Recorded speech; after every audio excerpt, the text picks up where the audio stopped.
only last month, I believe, the President launched the Digital Economy Blueprint.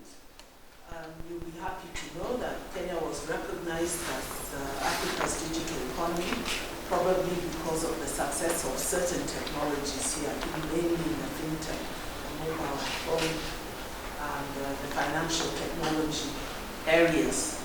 And this blueprint had its 5 pillars, which look at important things we talked about there. You need the infrastructure. You need the skills in place. You need to build a marketplace that is exploiting the technology. And by being declared Africa's digital economy, we are also expected to support other African countries to grow in the same way. And indeed, several countries have already made approaches to Kenya to ask us to assist. So this will also be a source of job creation. We didn't talk very much about expertise, but people are still looking for human expertise.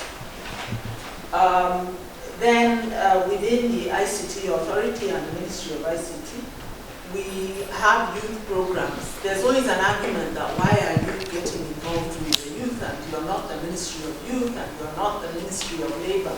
But I guess it's because the youth are so much attracted to the digital technology.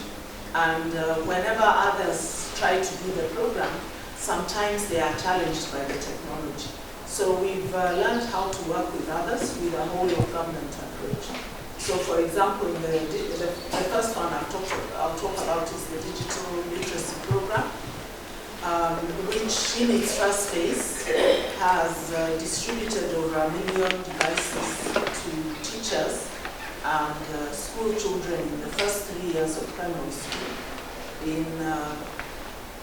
When we finish in around August, we will have done around 22,000 primary schools. At the moment, we've done just under 20,000. It's very interesting because we faced a lot of challenges with that, with the teacher training, with attitudes, with electricity. And I should have mentioned that we partnered with the Ministry of Education and the Ministry of Energy. But our least challenge has been the children.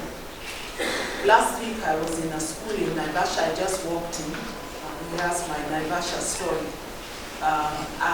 Basically I found that 72 devices which were distributed to that particular primary school had been in a cupboard since January, when the teacher who had been trained was transferred to another school. Well, we somehow convinced the teacher to remove the devices. There were 78 children in the class. They immediately organized themselves because we weren't able, not all the devices still had enough charge. So there were less devices than the class. The children immediately organized themselves into groups of 4 or 5, and they could remember some of the skills.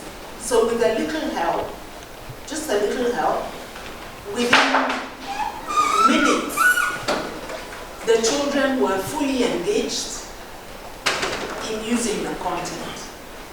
So I walked out of that school just thinking, it's the adults who are the problem, not the children. Yeah, and we actually went away with a different idea where we said we're just going to load content on these devices and then get the schools even if they don't have a teacher, just give them to the children. They'll figure out for themselves, which is what they were doing. Of course, it's not the absolute ideal, but it's better than devices just sitting in a cupboard.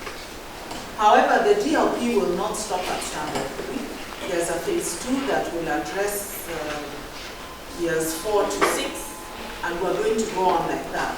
And each group of 3 years has a different goal. The goal of the very early education is, we're calling it learn to use, and that's why we've given them tablets. From those of you who have children, or some of us grandchildren, that they are very comfortable with these touch. This is Julius, it's not mine, don't panic. Yeah, so they're very good at using the devices, which we saw once again, because this was in a deep rural school. In fact, the only classroom that had electricity was that classroom. But the children were fine. Now, in the next 3 years, we're saying use to learn. So we're going to give them robots,